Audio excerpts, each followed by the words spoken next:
When I came up, it was all about apprenticeship, which is a valuable commodity that's being lost these days. Do you think that jazz has, in the last, I don't know, about 20 years, really as an art form, has been elevated in this country? You've got all these universities now, and you've got jazz at Lincoln Center and all the things. But what has happened to as far as employment opportunities and day-to-day life of a jazz musician? It hasn't changed much. In fact, in many ways, it's not as good as it used to be.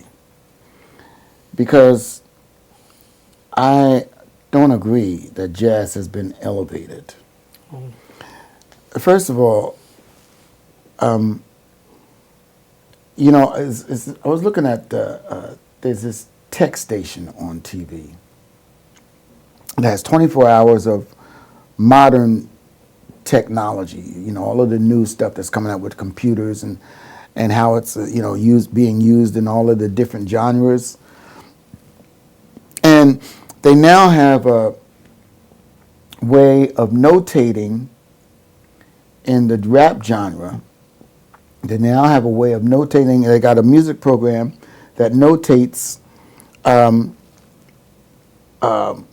what do you call it? The disc, you know, the record. The CDs? No, you know, I'm like sorry. a scratch. You know. They notate. Yeah. the- And this music program will notate it. You know, and many people are excited about it, except the rap musicians.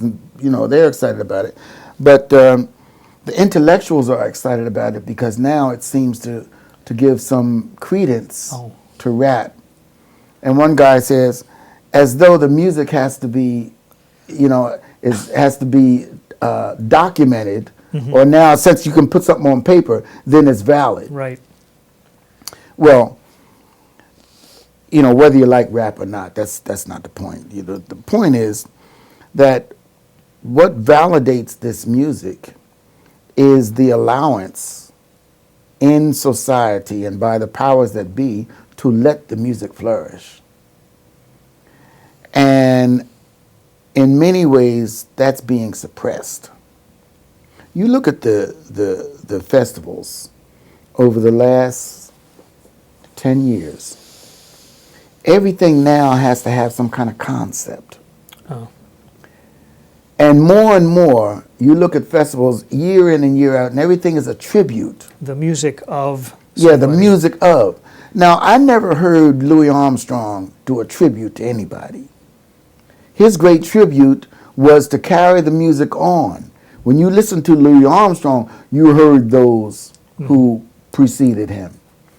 He didn't turn his back on the future and face the past to give validity to music. This music is only validified and further advanced in its credibility by those who look forward and constantly advance the music, you know, and build on top of what has already happened. And that idea is being totally lost. Those who want to do that are having a hard time. Kenny Dorham in his prime and Clifford Brown and, you know, all of the great heroes, they all were young. But what was happening then was master-disciple relationship that is as essential now as it was then, maybe even more so now, because we got to fight for it. You got to learn from those who preceded you. You got to, and what better way than to be amongst them? You know, someone, you know, the days when kings walked the earth. You know, you wanted to come to New York because, you know, you wanted to stand out on 52nd and Broadway in hopes that one of your heroes would walk by. And they did. And then you went running behind them. You didn't find out where they were playing, and you went and you crawl through the window or whatever you had to do to get in and listen to them. So, you know, in many ways,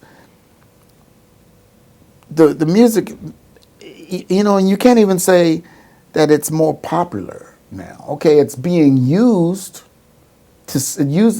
jazz sells everything, Yeah. you know, and you know, there's always those who want to be in the in, so it's hip to have some kind of knowledge or some kind of understanding of jazz now. Yes, it is. You know, in the days when I was learning how to play this music. So when you talk about my sound, it's not. I worked on it. That's what I went after. My father told me when I started working with all of these different singers, you know, and one night I was talking to my father and, you know, complaining about the fact that, you know, all these singers, you know, you're playing the same thing over and over again. He said, anytime that you're able to have your instrument in your hand is a moment of revelry.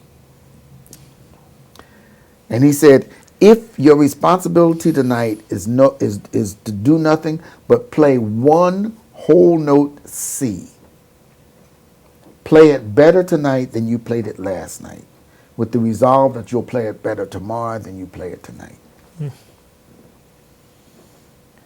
And he used to make me, he would allow no slack in my left hand. When my hands would hurt, when my fingers would be sore, and the muscles in here just feel like they're gonna pop. He told me the sound was coming from my left hand, and he was very strict about my left hand being correct at all times, never relaxing it. So when you talk about my sound, that's something that has been my predominant goal. Well, it worked for sure.